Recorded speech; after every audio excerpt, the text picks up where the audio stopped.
भारतवर्ष में बहुत राजा हुए, लेकिन इसमें से एक विक्रमादित्य नामक जो राजा हुए ये अत्यंत प्रसिद्ध भी रहे हैं। दानी, परोपकारी, सर्वंग सदाचारी राजा रहे हैं। स्कंद आदि पुराणों में बृहत कथा, सिंहासन बत्तीसी, कथा सारित सागर, पुरुष परीक्षा आदि ग्रंथों में इनका चरित्र मिलता है। कैम्ब्रिज के इतिहास में दूसरे भाग में इनका चरित्र आया है। वैसे स्मिथ और रेफिंस्टन आदि ने अनेक विक्रमादित्यों की चर्चा की है, विक्रमादित्य राजा की। पर ये महाराजा विक्रमादित्य उज्जैनी के राजा थे। कालिदास, अमर सिंह, वराहमिहिर, वेदराज धन्वंतरी, घटकपर्क आदि नवरत्न इनकी राजसभा में रहे। अब राजा विक्रमादित्य के जीवन की पूर्ण लीलाओं का तो हम वर्णन नहीं कर सकते हैं, क्योंकि ये अनेक विद्वद्विभूति थे। इनके आगे पीछे की उपमा नहीं है। राजा भोज से लेकर बादशाह अकबर तक सभी ने अपनी सभाओं में 9 रत्न रखे, लेकिन जो राजा विक्रमादित्य के सभा में 9 रत्न थे उनके विशेष वर्णन है। हम इनके थोड़े से चरित्र को समझ लें, क्योंकि कुछ राजाओं के चरित्र हमारे जीवन में एक नई प्रेरणा भी दे जाते हैं।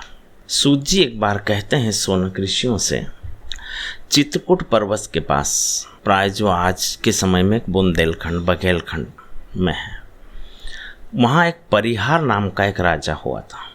उसने रमणी कलंजरी नगर में रहकर अपने पराक्रम से बौद्धों को परास्त कर पूरी प्रतिष्ठा प्राप्त कर ली थी। राजपूताने के क्षेत्र दिल्ली नगर में चपहानी यानी चौहान नामक एक राजा हुए। उसने अति सुंदर अजमेर नगर में रहकर सुखपूर्वक राज्य किया।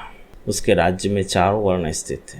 गुजरात देश में शुक्ल नामक राजा हुए। उसने द्वारका को उस समय अपनी राजधानी बनाया था। सूत जी महाराज जी बोल रहे हैं, शौनक जी अपने अन्य ऋषियों के साथ सूत जी का वर्णन सुन रहे हैं। लंबे अंतराल के बाद सूत जी महाराज बोले कि मुने, कलयुग के 3710 वर्ष व्यतीत होने पर प्रमर नामक राजा ने राज्य करना प्रारंभ किया। उन्हें महामद नामक पुत्र हुआ, जिसने पिता के शासन काल के आधे समय तक राज्य किया। उसे देवापी नामक पुत्र हुआ। उसने भी पिता के ही तुल्य वर्षों तक राज्य किया। और उससे देवदूत नामक पुत्र हुआ। उससे गंधर्वसेन नामक पुत्र हुआ। उसने 50 वर्ष तक राज्य किया। वह अपने पुत्र शंख का अभिषेक कर वन चला गया था। अब शंख ने 30 वर्ष तक राज्यभार संभाला और उसी समय देवराज इंद्र ने वीरमती नामक एक देवांगना को पृथ्वी पर भेजा। शंख ने वीरमती से गंधर्वसेन नामक पुत्र को प्राप्त किया था। उसी समय अपने शिष्यों से शिव दृष्टि नाम के एक ब्राह्मण तपस्या के लिए वन में गए और शिव की आराधना में ही शिव स्वरूप हो गए। अब 3000 वर्ष पूर्ण होने पर जब कलयुग का आगमन हुआ, तब शकों के विनाश और आर्य धर्म की अभिव्यक्ति के लिए वे ही शिव दृष्टि गुहाओं की निवास भूमि कैलाश से भगवान शंकर की आज्ञा पाकर पृथ्वी पर विक्रमादित्य नाम से प्रसिद्ध हुए। अपने माता पिता को आनंद देने वाले थे। ये बचपन में ही महान बुद्धिमान थे। बुद्धि विशारद विक्रमादित्य 5 वर्ष की ही बाल्यावस्था में तप करने वन में गए। 12 वर्ष तक प्रयत्न पूर्वक तपस्या कर वे ऐश्वर्य संपन्न हो गए। उन्होंने अम्बावती नामक दिव्य नगरी में आकर 32 मूर्तियों से समन्वित भगवान शिव द्वारा अभिरक्षित रमणी और दिव्य सिंहासन को सुशोभित किया। भगवती पार्वती के द्वारा प्रेषित एक वेताल उनकी रक्षा में सदा तत्पर रहता था।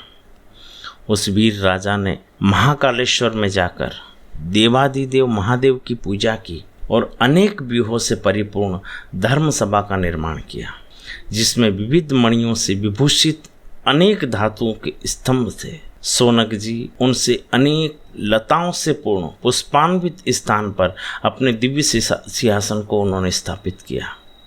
उसने वेद वेदांग पारंगत मुख्य ब्राह्मणों को बुलाकर विधिवत उनकी पूजन कर उनसे अनेक धर्म कथाएं सुनी। उसी समय वेताल नामक देवता ब्राह्मण का रूप धारण कर आपकी जय हो इस प्रकार कहता हुआ आया और उनका अभिवादन कर आसन पर बैठ गया। तब वेताल ने राजा से कई कथाएं पूछी, राजा ने उनका निराकरण भी किया, लेकिन कई प्रकार की कथाएं हैं। इसमें से थोड़ा सा वर्णन यह भी आता है कि राजा विक्रमादित्य ने उसी समय एक समय बेताल ने कहा कि आप राजन हैं तो आप यह तो बताइए, एक कलयुग का आगमन हो गया, यह बात हम कैसे समझें। तो राजा ने कहा कि जब वेदों की मर्यादाएं नष्ट हो जाएगी और वेदोक्त धर्म विपरीत दिखलाई देने लगे, तब कली का आगमन समझना चाहिए।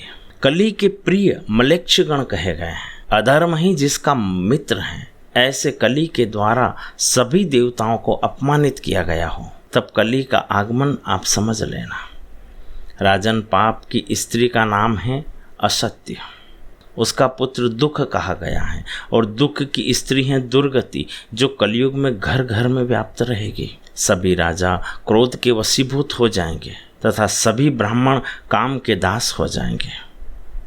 जब राजन रहेंगे तो राजा को बार बार क्रोध आने लगेंगे, अपने स्वार्थ के लिए अपनी प्रजा का विनाश कर देंगे। धनिक वर्ग लोभ के वशीभूत हो जाएंगे, जिसके पास जितना धन होगा उसे उतनी धन की प्यास होगी। शूद्रजन महात्मा हो जाएंगे, स्त्रियां लज्जा से रहित होगी और सेवक स्वामी के ही प्राण हरण करने वाले होंगे।